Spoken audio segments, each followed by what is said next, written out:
السلام علیکم ورحمۃ اللہ وبرکاتہ۔ میرے دوستو، اللہ تعالیٰ جب اپنا فضل اور کرم فرماتا ہے تو ایک لمحہ میں رائی کو پہاڑ اور ذرے کو آفتاب بنا دیتا ہے۔ اگر اللہ تعالیٰ چاہتا ہے تو ایک چونٹی کو ہاتھی پر غالب کر دیتا ہے۔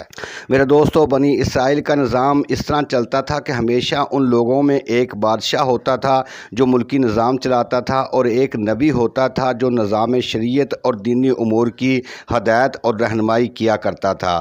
اور یوں دستور چلا آتا تھا کہ بادشاہی یہودا بن یعقوب علیہ السلام کے خاندان میں رہتی تھی، اور نبوت لادی بن یعقوب علیہ السلام کے خاندان کا ترہ امتیاز تھا۔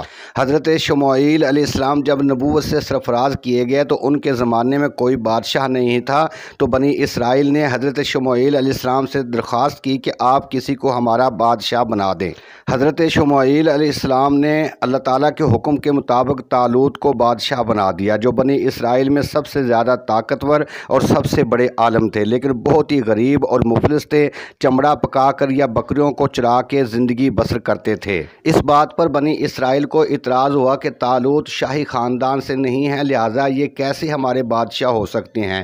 اس سے زیادہ تو بادشاہت کے حقدار ہم لوگ ہیں، کیونکہ ہم لوگ شاہی خاندان سے ہیں۔ پھر طالوت کے پاس مال بھی نہیں ہے، ایک غریب اور مفلس انسان بھلا تخت و تاج کے لائق کس طرح ہو سکتا ہے؟ بنی اسرائیل کے ان اعتراضات کا جواب دیتے ہوئے حضرت شموئیل علیہ السلام نے خطاب فرمایا۔ آپ کے خطاب کا ذکر قرآن پاک کی سورہ بقرہ کے رکوع نمبر 32 میں آتا ہے۔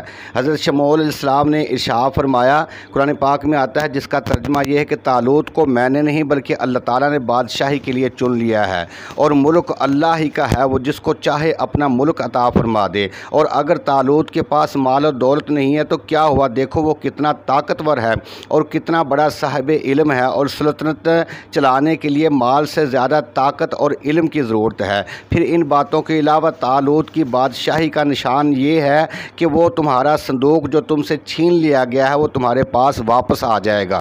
پھر آپ کے خطاب کے کچھ دیر بعد ہی 4 فرشتے صندوق لے کر آ گئے اور صندوق کو حضرت شموئیل علیہ السلام کے پاس رکھ دیا۔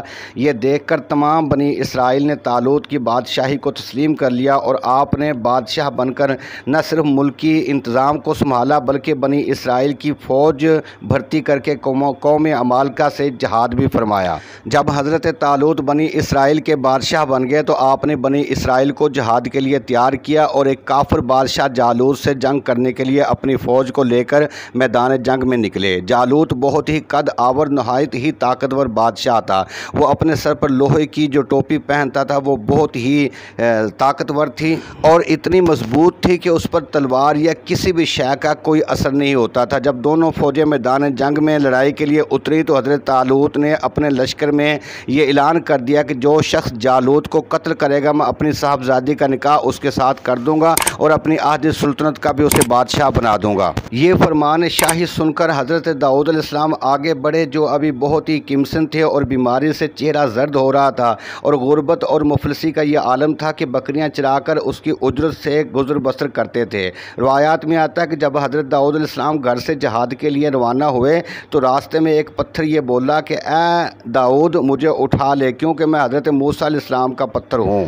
پھر دوسرے پتھر نے آپ کو پکارا کہ اے حضرت داؤد مجھے اٹھا لیں، کیونکہ میں حضرت ہارون علیہ السلام کا پتھر ہوں۔ پھر ایک تیسرے پتھر نے آپ کو پکارا کہ اے حضرت داؤد مجھے اٹھا لیں، کیونکہ میں جالوت کا قاتل ہوں۔ آپ نے ان تینوں پتھروں کو اٹھا کر اپنے جھولے میں رکھ لیا۔ جب جنگ شروع ہوئی تو حضرت داؤد علیہ السلام اپنی گوپھن یعنی کہ گلیل لے کر صفوں سے آگے بڑھے، اور جب جالوت پر آپ کی نظر پڑی تو آپ نے ان تینوں پتھروں کو اپنی گوپھن میں رکھ کر اور بسم اللہ پڑھ کر گوپھن سے تینوں پتھروں کو جالوت کے اوپر پھینکا، اور یہ تینوں پتھر جا کر جالوت کی ناک اور کھوپڑی پر لگے، اور اس کے بھیجے کو پاش پاش کر کے سر سے پیچھے سے نکل کر 30 جالوتیوں کو لگے، اور سب کے سب واصل جہنم ہو گئے۔ پھر حضرت داؤد علیہ السلام نے جالوت کی لاش کو گھسیٹتے ہوئے لا کر اپنے بادشاہ حضرت طالوت کے قدموں میں ڈال دیا۔ اس پر حضرت طالوت اور بنی اسرائیلی بے حد خوش ہوئے۔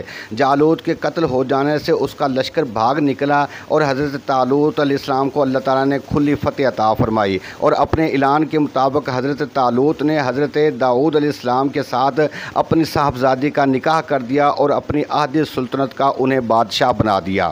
پھر پورے 40 سال کے بعد جب حضرت طالوت بادشاہ کا انتقال ہو گیا تو حضرت داؤد علیہ السلام پوری سلطنت کے بادشاہ بن گئے، اور جب حضرت شموئیل علیہ السلام کی وفات ہو گئی، ان کا وصال ہو گیا، تو اللہ تعالیٰ نے حضرت داؤد علیہ السلام کو سلطنت کے ساتھ نبوت سے بھی سرفراز فرما دیا۔ حضرت داؤد علیہ السلام سے پہلے سلطنت اور نبوت دونوں اعزاز ایک ساتھ کسی کو بھی نہیں ملے تھے۔ آپ پہلے شخص ہیں کہ ان دونوں عہدوں پر فائز ہو کر 70 سال تک سلطنت اور نبوت دونوں منصبوں کے فرائض پورے کرتے رہے۔ پھر آپ کے بعد آپ کے پیارے فرزند حضرت سلیمان علیہ السلام کو بھی اللہ تعالیٰ نے سلطنت اور نبوت دونوں مرتبوں سے سرفراز فرمایا۔ اس واقعے کا ذکر اللہ تعالیٰ نے قرآن پاک کی سورہ بقرہ کے رکوع نمبر 33 میں اس طرح ارشاد فرمایا ہے کہ وَقَتَلَ دَاوُودُ جَالُوتَ وَآتَاهُ اللَّهُ الْمُلْكَ وَالْحِكْمَةَ وَعَلَّمَهُ مِمَّا يَشَاءُ، اور حضرت داؤد نے جالوت کو قتل کر دیا اور اللہ نے انہیں سلطنت اور حکمت عطا فرمائی اور انہیں جو چاہا سکھا دیا۔ حضرت داؤد علیہ السلام باوجود یہ کہ ایک عظیم سلطنت کے بادشاہ تھے، مگر ساری عمر وہ اپنے ہاتھ کی دستکاری کی کمائی سے اپنے خورد و نوش کا سامان کرتے رہے۔ اللہ تعالیٰ نے حضرت داؤد علیہ السلام کو یہ معجزہ عطا فرمایا تھا کہ آپ لوہے کو ہاتھ میں لیتے تو وہ موم کی طرح نرم ہو جاتا تھا، اور آپ اس سے جنگ میں استعمال ہونے والا لوہے کا لباس یعنی کہ زرہ بنایا کرتے تھے،